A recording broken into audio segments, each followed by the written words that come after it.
What's up? Adam Grant from Work Life, a TED podcast here, and I want to tell you about something exciting. You're watching every dollar, and Walmart Business helps you stretch each one. From office supplies to snacks and cleaning gear, you'll get everyday low prices, plus easy bulk ordering and fast delivery. And with tools like spend tracking and multi-user accounts, staying organized is simple. Save time, money, and hassle at business.walmart.com. It's free to sign up. Oh, hot, hot, hot, hot! Hot, hot, hot, hot, hot, hot!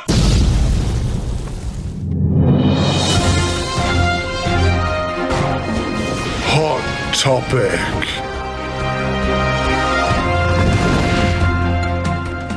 topic. Hello and welcome to the Neuro Spicy News. Hot topic.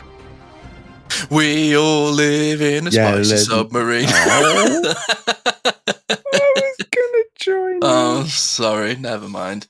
Yeah, I'll have a better hot song for you next week. I need to. It's a hot news night, and we've been working. Got a dog. Yeah, and which is what we're going to talk about. We're talking about autistic dogs, or ADHD dogs, or neurodivergent dogs.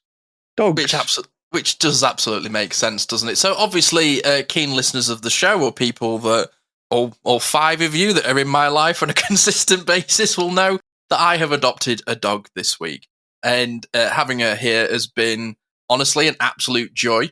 But she's definitely come to the right household, my little Miss Piggy, because she's definitely come to the right household. She's a sensitive little thing. But this article stood out to me. Once again, we're looking at The Conversation, which is a website that I find many interesting articles in. And this one is titled Autistic Dogs, Neurodiversity in Our Pets, and What It Might Mean for Us. I'm disappointed with them for using the word neurodiversity, but there you go. Oh, well. I'm disappointed with everyone for everything. Okay, well, it's a great start from Jordan's perspective. So, the article reads, animals cannot directly tell us how they perceive the world or answer typical diagnostic questions. We can only ever describe animal behaviour through the lens of our own understanding, such as labelling some dogs as impulsive. For those dogs, however, their outward impulsivity might be normal behaviour for their breed in the same way that many cats are solitary. However, research indicates that a range of species, including dogs, rats, mice, and non-human primates, can show genetic and behavioural signs of neurodivergence. For instance, structural differences in genes known to be associated with hypersocial behaviour have been found in dogs, whereas impulsive behaviour in dogs is linked to low levels of the neurotransmitters serotonin and dopamine, which is important for emotional stability, while dopamine helps with focus. I just keep seeing the word neurodiversity in this article and it's triggering me. No, right, I okay, have so much tism right now. Yes. So I'm just going to get over that because otherwise I'll ruin the story. Because it's very, very sweet. It really is.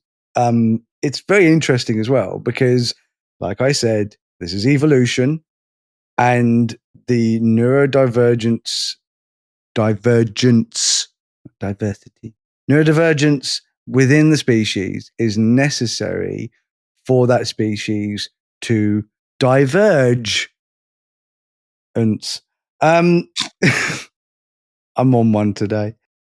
And if we don't have that difference in thinking, then species won't be able to move forward. They just stagnate. Oh. So I've kind of looked at it as like the neurotypical brain is kind of like a pond or a lake, right? It stagnates. It might be beautiful and it might be useful, and there's lots of things that ponds can do. Amazing. Ponds are amazing, full of life, full of ponds. I like full of frogs, lots of frogs. But neurodivergence is like a river or a stream. It's constantly moving. It's constantly becoming new. You will never see the same thing. You never see the same water twice because it's constantly on the move. That's our brains. That's what we bring to the species, is this constant movement, constant change. And it only makes sense that it exists, that divergence of the species exists within other species. So I would have said that it's just a mammal thing or just an animal thing, but it probably exists in everything. like just everything, like, because otherwise how would things change? I do believe this is the change gene. Yeah, and that's one of the things that I often think about. I remember seeing this video a long time ago, and I think it was bonobos, bonobo monkeys, which are like one of the closest genetic like ties to us. Like even the way that they have like monogamous relationships compared to other apes and things like that. Like they're very similar to us as a species. And I vividly remember seeing this video of them, and all of these little apes are like around this tree with an anthill in it, and they're all sticking their fingers in and licking it, and they're getting a few apes, like a few ants at a time. And there's one particular one that's just sort of sat on his own, and he's looking around and sort of in his own little space. And he takes a twig and he rubs it along the tree, covered in sap, sticks it in, and makes an ant lollipop. That is in action. Dude, you're on our brains. That is the example I give to people about neurodivergence within, especially the other primate species, because, you know, we are apes. Hello, people. Is that exact thing that you've just brought up? That's like hive mind. By the way, we're going to definitely do an episode on a hive mind. But yeah, it is 100%. It's like that. It's like different thinking of like, oh, I'm not going to do everything like everyone else. And it's so common with us because it's like demand avoidance, you know, huge disability for me, but also it stops me from just doing the things that everybody tells me to do. I'm very, very much an independent person. I will own, you know, I sing by my own tune. And it's that ability to just not go with the crowd that we have. That's the game changer right there. You know, that's why all of us are trying so hard to fit in, but we don't, because it's not natural for us to fit in. And this is what I find interesting, just sort of leaning back to this article. It discusses these models are developed for selective breed laboratory housed animals and might not fully represent typical population diversity. However, they are still valuable in helping understand the biological basis of neurodivergence. For example, some beagle dogs have a mutation in a gene called SHANK3, which is linked with autistics and often characterized by difficulties in social interactions. Beagles with the SHANK3 mutation also exhibit a low desire to interact with people. Turns out that they have a reduced cell-to-cell signaling in regions of the brain linked with attention. So that's essentially synaptic pruning that it's describing there, is it? If I understand it correctly. Demonstrates less of what is known as neural coupling with people. Neural coupling is where the brain activity of two or more individuals aligns when interacting. It typically occurs when people are storytelling or teaching, but a recent study also found it happens when dogs and humans gaze into each other's eyes. It might result in impaired neural processing and signaling, limiting spontaneous social interaction and bonding between dogs and people. However, multiple factors are involved in the development of brain and behaviour. See, my issue with this is just you're just hitting the flipping stereotypes again. Yeah, it's kind of that book. There's all cats are autistic, and it's like, well, okay, what makes a cat autistic? It's a fun thing, but a lot of people don't know cats are autistic. And it's all because they're solitary, because, you know, they like being by themselves. And I'm like, I'm autistic. I like being by myself, but I love being around other people. Like it's so annoying. And then it's like, this dog is ADHD because it likes to run around a lot. And I'm like, yeah, I'm not saying that they're not neurodivergent. I'm saying if that's what makes you think they are, then it's just a fundamental misunderstanding of what neurodivergence is, because it's again separating that neurodivergence. Like, this is autistic, this is ADHD, this is that. And it's all the same brain. And it's very, very handy with humans, where you can think, okay, well, this is autistic, that is ADHD, because that is how we get help. Yes. But when I'm not being a specialist, or when I'm not advocating, when I'm just at home chilling with my family, we don't go, that's an autistic thing, That's an ADHD thing. That's a Yeah. dyslexia thing. We just go, you're neurodivergent. That we say, well, we're neurodivergent. We don't say, oh, I'm autistic, and that's my advocacy. That's how I reach other people, because that's what most people understand. But on a day-to-day basis, we don't really use those words because we don't separate it. This is why I don't really like the phrase ADHD. People can use it all they like. I'm not like, oh, you shouldn't use that. I'm not that person. I hate those people. It's just I've never used it for me because I'm literally just. But I was like, yeah, but I'm also dyslexic. So where am I fitting that in there? I'm also dyspraxic. So where am I fitting that in there? I'm also, I've got PTSD or PTSI. Where am I going to fit it? I can't just narrow my entire existence down to autism and ADHD because that isn't the truth. It's a false narrative of these are two things in my brain. That is not how that works. It is just a brain and it's neurodivergent and it has lots and lots of things that I do and you can label each one of them. That's fine. I have no issue with that whatsoever, but I'm not going to label how my brain works. It's more nuanced than that. So the idea of like dog running around really fast, ADHD. Oh, cat sitting in the corner doesn't like me, autism. That's actually rude. Yeah, that's an interesting point, because when I think about like and we'll wrap up here shortly, but when I think about the animals that are in my life, my mum and dad's dog Pip has extreme sensory sensitivities. Like, he doesn't like being touched in certain parts of his body. Mm-hmm. He really struggles with loud noises. Like, even if there's a bang, like, he will shake and he'll hide himself away.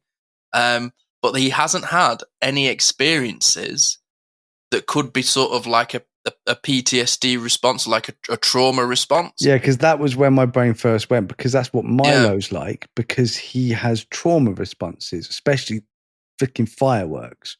That's the same with Pip, is he's absolutely terrified of fireworks. But he kind of has been from sort of day one. And I think about the little dog that I've got, Nana. She is at the moment, obviously she's been rehomed and she's resettling and she's sort of finding her place and her space. But there have been a couple of times where she's been sat with us and she has just got up and gone and sat on her own. And I haven't gone, oh, autistic doggy. I've gone, well, obviously she wants her own space.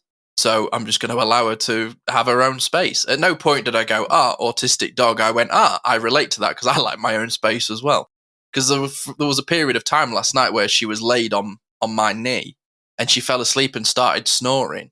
And the vibration on my leg wasn't triggering, but it was a little unusual. It's a new sensation for me. Yeah. And I was sort of sat there like, do I want her to move? Do I not want her to move? And she naturally picked up on my energy and just sort of moved up. It's got a bit. That's annoyed me. So I scrolled down on the article and there's this section that has annoyed me. But okay, let's have a little break and then I'll get into it as only I do. Yay, I guess. We'll be right back. What's up? Adam Grant from Work Life, a TED podcast here, and I want to tell you about something exciting. You're watching every dollar, and Walmart Business helps you stretch each one. From office supplies to snacks and cleaning gear, you'll get everyday low prices, plus easy bulk ordering and fast delivery. And with tools like spend tracking and multi-user accounts, staying organized is simple. Save time, money, and hassle at business.walmart.com. It's free to sign up. For 25 years, Brightview Senior Living Associates have been committed to creating a vibrant culture and delivering exceptional services, making Brightview a great place to work and live. If you're looking for a rewarding opportunity to serve your local community and grow, we want you to join our team. Brightview Senior Living is growing and actively seeking vibrant associates to join our community teams, including directors, healthcare, activities, hospitality, and dining. Apply today at careers.brightviewseniorliving.com. Equal employment opportunities. Text BV Jobs to 97211 to apply. This is a Neurodivergent Experience public announcement. If you live in England and you or a loved one is waiting for an autism or ADHD assessment, you don't have to wait years. RTN Diagnostics is now part of the NHS Right to Choose scheme, which means if your local wait for a consultant-led autism or ADHD assessment is more than 18 weeks, you can choose RTN instead, and it won't cost you a penny. Jordan chose RTN for his own family because their care and attention to detail was second to none. They didn't just diagnose autism and ADHD, they looked at the full picture, including PDA, OCD, anxiety, and more. The team is friendly, neuroaffirming, and comprises many neurodivergent individuals, so they truly understand. Getting started is simple. Download the GP referral letter and questionnaire from the link in our show notes, take those to your GP, and ask for a referral to RTN Diagnostics. If approved, RTN will be in touch within 8 weeks to begin your assessment. Remember, this only applies in England and some exclusions do apply. RTN is not currently able to accept referrals for child ADHD assessments, so check the details before you start.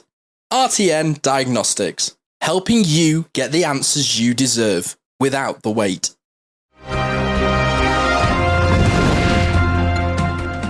Welcome back to your hot topic for this week. We've been discussing autistic animals, because apparently there's a research that our pets may have autism and what it may mean for us as people. However, we have scrolled down the article and we were like, oh, this is quite cute and interesting. And then Jordan's gone, hold up. Wait a minute. Salmon ain't right. I'm going to give you a Jordan reality check. Oh, no. Because I do find that there are so many people out there advocating or writing articles. It's all positive and they think they're doing the right thing. But my autistic neurodivergent superpower is to smash people's dreams. And bring reality crashing down on them. Oh, no. So, I mean, I could be completely wrong because remember, I am dyslexic and I'm half reading this. It says modeling animal autism. So scientists, I love the word scientists, Dave and Steve, the scientists, and Melanie. Scientists have developed animal models of autism, have they now, to help them understand factors linked to increased risk. Increased risk is the risk. So there's me talking about how brilliant it is, how helpful it is, advantageous to the species it is. And there's another article that says risk. I'm at risk of losing my shit. That's what I'm at risk of. Okay. So anyway, factors linked to increased risk and to be able to explore potential therapeutic support. Great. Yes. I'll tell you not to scroll. So when you scroll right down to the bottom of the article, it says neurodiverse behaviours. And what do you think it starts with? What are the first two words? I don't want to know. Behavioural problems. Oh, I thought this was about doggies. It said doggies. There's a picture of a doggy, and we didn't read it. we read it. We skimmed. Well, we did the typical ADHD thing of we skim-read it and went, "Ooh, doggy." Yeah, we don't prepare for these, by the way, people. We just sort of we literally look up an article about 5 minutes before we start, and we're like, that'll work. And it's authentic. It's nice. Well, yeah, I mean that's the neurodivergent experience. You are learning about it as we're learning about it. And I'm not happy with what I'm learning. So here we go. Let me read this for you, and you can have a little rage, and then we'll wrap up. Some of the reported behavioural concerns, such as separation-related behaviours, fear, anxiety, and obsessive behaviour, mimic challenges associated with some form of neurodivergence in people. Managing pets with such behavioural problems can be distressing and may even lead to rehoming or euthanasia. Perhaps this could sometimes be avoided if owners had a better understanding of what was going on. In short, the evidence suggests that, like us, animals can experience and respond to the world differently. Surprised it took research to figure that out. Some of this will be due to natural differences in personality, but it's also likely that a proportion of our pets have differences in their brain structure and their chemistry. Neurodivergent children benefit from an appreciation of their specific and sometimes complex needs. Perhaps we can also create enriching management and training approaches for our potentially neurodivergent animal companions. Just let them be dogs. Let a dog be a dog. Jesus. I think people need to chill the fuck out. It sounds to me like, again, this whole, it's a scary thing. It's coming to get you. It's going to ruin. It's not only getting your children, it's going to get your pets as well. It's like, just be accommodating. Just be nice. Just be a good person. I just wish people would, I don't know. It's like, it's a really interesting thing that like people are researching things, I guess. But it's like, but how helpful is this? Because I know that it talks about, this modeling and looking into this thing might help us diagnose autism in people. But we can already do that. So yeah, that's actually that's it's almost like it's not like we're struggling. We're just struggling with the amount of people and the resources to do it. The resources, if we had more resources, then honestly, like diagnosing people or assessing people or discovering neurodivergent people isn't that hard, honestly, especially if you give a neurodivergent person that job. Oh, you were at the Beatles Museum at 11:30 last Saturday. Just autism. We were all there, weren't we? Like a little meeting. It was great. Yeah. Well, this is what you get for trying to do a fun little story about some doggies, and then you read the small print and you go, oh, they're trying to heal us again, trying to fix us, rather than just understanding that we have support needs and that we just need them for improving our lives. And we're not asking for too much, I don't think. Oh dear. Well, what have you read now? No, it's just when they're talking about like training the dogs, and I'm just like, you're just comparing neurodivergent children to dogs. Hey, maybe Simon would have listened to you better if you trained him with a clicker. Yeah. That's I should have got that the dog whisperer to train my children. Honestly, it's like there's so much of it is just that's insulting, that's rude, that's harmful. And it's just that rhetoric as well of like, this is a bad thing. This is a bad thing. It's not a good thing. Where in that article does it say anything like what I was saying of like, this is actually a good thing. This is advantageous to this. But where is that? Why isn't that in the article? They start off really well, like, oh, this is a really cool thing. But they completely and utterly miss the reality of what it is. They miss the point. And it makes me laugh when people go, scientists did this. And I go, well, that's a shit scientist. I'm sorry. Well, no, I'm not sorry. Fuck you.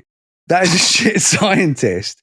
If you don't understand what you're freaking doing, if what you're researching, you don't understand the fundamentals and both sides of the coin. If you go into it with only the Scarface scratched up side of a coin of this is neurodivergence, rather than the flippy you get to live now and happy face side of the coin, you are a bad scientist, because you are literally, you've got an idea before you're even doing it. The whole point of science. Can't have a predetermined bias if you're going to do an experiment. The whole point of science is you start with a blank slate. You go, I don't know exactly what this thing is, but their cognitive dissonance means that they think they do. It's like being a detective and already you've not even got to the crime scene and you already have your witness. Your suspect. Sorry, you're like, I've literally just found out there's a crime. I'm not even going to go to the crime scene. I've decided that this person is the first suspect. You can't do that. There is it's a recent book by Stephen King. It's a whole bunch of different stories, very short stories, brilliant book. And there's a story in it that basically follows a man who had a dream about where a dead body is, right? Someone was murdered and he dreams about this location, and then he goes to the location and he finds the dead body, calls it in anonymously because he's scared, and then leaves it. Yeah? The police do find out who he is, contact him, and straight away, one of the detectives like, he definitely did it. He knew exactly where. And okay, it's fantasy, but essentially, you as the reader know that he dreamed it. He did not kill anyone. He's got the shinning. He's got the shinning. Yeah, all in his shins. But this detective is just convinced he definitely. And he he doesn't look at any of the evidence that shows that this guy is innocent because he's convinced he's guilty. Man found body, man made body. Case closed. Yep, that's it. And it literally, it's I'm not going to spoil it for you. It's a very, very good short story. But that's kind of like the science of autism now, like just all of it. It's like, oh, well, this is obviously a bad thing. So let's figure out how we're going to combat it.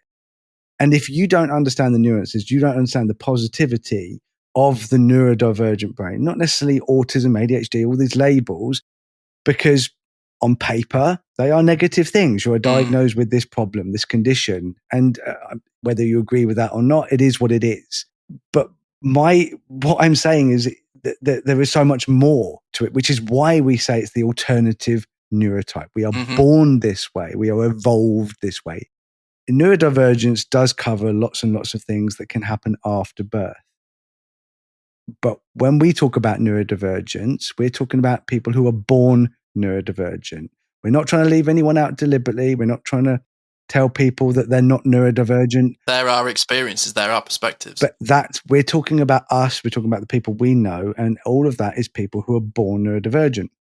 But like I'm saying, it's the alternative neurotype. And if people don't understand that, then the science is always going to be misleading. It's always going to be bias.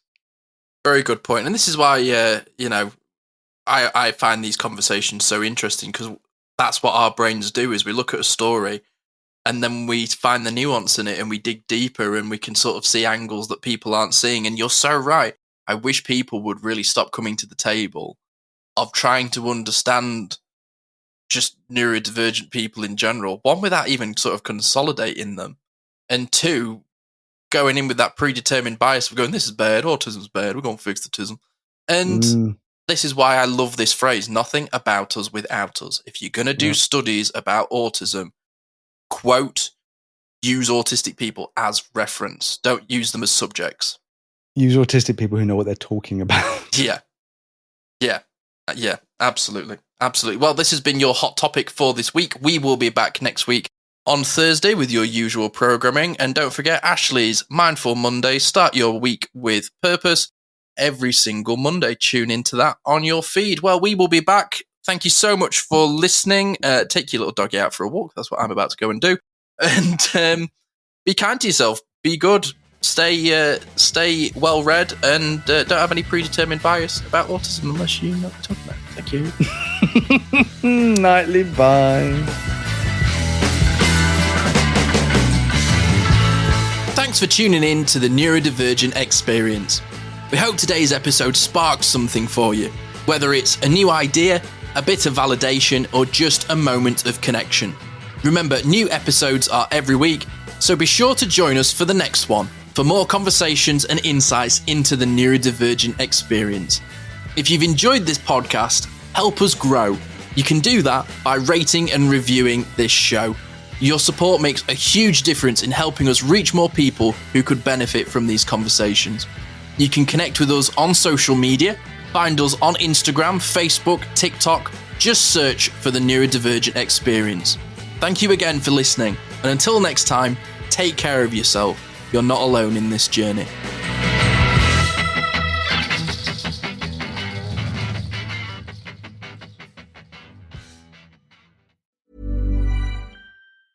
For 25 years, Brightview Senior Living Associates have been committed to creating a vibrant culture and delivering exceptional services, making Brightview a great place to work and live. If you're looking for a rewarding opportunity to serve your local community and grow, we want you to join our team. Brightview Senior Living is growing and actively seeking vibrant associates to join our community teams, including directors, healthcare, activities, hospitality, and dining. Apply today at careers.brightviewseniorliving.com. Equal employment opportunities. Text BV Jobs to 97211 to apply.